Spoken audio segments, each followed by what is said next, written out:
महातपस्वी कुमारस्वामी जयंतीनिमित्त विविध कार्यक्रम आयोजित करण्यात आले आहेत।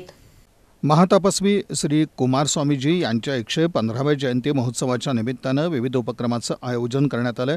जयंती महोत्सवाच्या निमित्तानं विचारवंतांचे, साहित्यिकांचे विविध विषयावर समाजोपयोगी व्याख्यानं आयोजित करण्यात आली आहेत। त्याचबरोबर सांस्कृतिक कार्यक्रम आणि रक्तदान शिबिर याचं देखील आयोजन करण्यात आलं आहे, अशी माहिती राजेंद्र मायनाळ यांनी पत्रकार परिषदेत दिली। 7 ऑगस्टला आणि दोन्ही कार्यक्रम संध्याकाळी सायंकाळी 5:30 वाजता आहे। आता पहिला दिनांक 7 वाजता ते 7 ऑगस्टला कार्यक्रमाचा असा विषय आहे, प्राचीन भारतीय मंदिरे व त्यांची वैशिष्ट्ये। बऱ्याच लोकांना याच्याबद्दल माहिती नसते।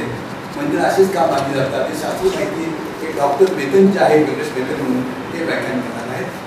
दुसरं जे आहे, अस्वस्थ पिढीसाठी जबाबदार पालकत्व। आज नेहमी म्हणतो नवीन पिढीला लोक नावं ठेवतात ना, ही पिढी बिघडलेली आहे, लोकांना मान देत नाही, आई वडिलांचा मान ठेवत नाही।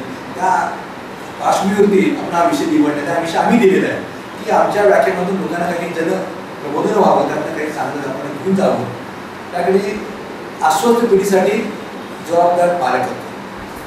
शुक्रवार 9 ऑगस्टला कार्यक्रम असा 1942 हा क्रांती, म्हणजे 9 ऑगस्ट हा क्रांती दिन आहे।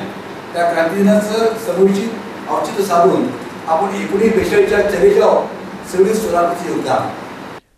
या पत्रकार परिषदेस बाबासाहेब कुलकर्णी, नीलकंठप्पा कोनापुरे, नागनाथ चौगुले, विश्वनाथ म्हेत्रे आदींची उपस्थिती होती।